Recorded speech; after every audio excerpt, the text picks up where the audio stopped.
മതമൗലികവാദ സംഘടനയായ ജമാഅത്തെ ഇസ്ലാമിയെ വിശുദ്ധനാക്കാൻ കേരളത്തിലെ രാഷ്ട്രീയ നേതൃത്വം ശ്രമിക്കുമ്പോഴും സംഘടന പ്രോത്സാഹിപ്പിക്കുന്നത് ആഗോള തീവ്രവാദത്തെ. ജമാഅത്തെ ഇസ്ലാമിയുടെ വിദ്യാഭ്യാസ സ്ഥാപനങ്ങളിൽ പഠിപ്പിക്കുന്നത് മതരാഷ്ട്രവാദം. ഇതിന്റെ തെളിവുകൾ ജനം TV നിരത്തുകയാണ്.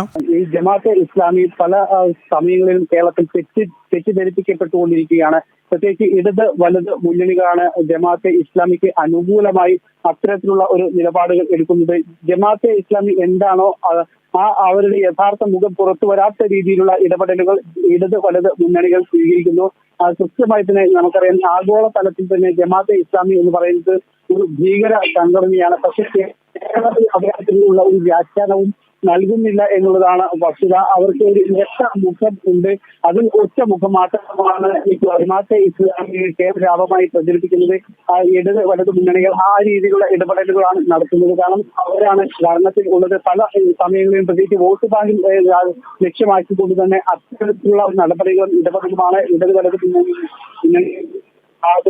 എന്താണ് ജമാഅത്തെ ഇസ്ലാമി എന്ന് കൃത്യമായി തെളിയിക്കുന്നതാണ് അവരുടെ സ്കൂളുകളിലും അതോടൊപ്പം തന്നെ മദ്രസകളിലും പഠിപ്പിക്കുന്ന പാഠഭാഗങ്ങൾ. ആ പാഠഭാഗങ്ങൾ പൂർണ്ണമായും ആഗോളത്തിൽ പ്രവർത്തിക്കുന്ന ഭീകരവാദ സംഘടനകളെ ന്യായീകരിക്കുന്നതാണ് അവരുടെ ഓരോ പാഠഭാഗങ്ങളും. അത്തരത്തിലുള്ള ഭീകരവാദ നേതാക്കളെ മഹത്വവൽക്കരിക്കുന്നതാണ് ഓരോ പാഠഭാഗങ്ങളിലും അടങ്ങിയിരിക്കുന്ന പുസ്തകങ്ങളിൽ ഉൾക്കൊള്ളിച്ചിരിക്കുന്നത് എന്നുള്ളതാണ് ഏറ്റവും പ്രധാനപ്പെട്ട ഒരു കാര്യം. നമുക്കറിയാം, ആഗോളതലത്തിൽ തന്നെ ഭീകരവാദ സംഘടനയായി പ്രവർത്തിക്കുന്ന അല്ലെങ്കിൽ ഇസ്ലാമിക രാഷ്ട്രം എന്ന് പറയുന്ന ഒരു ആശയം ഉയർത്തിപ്പിടിക്കുന്നതാണ്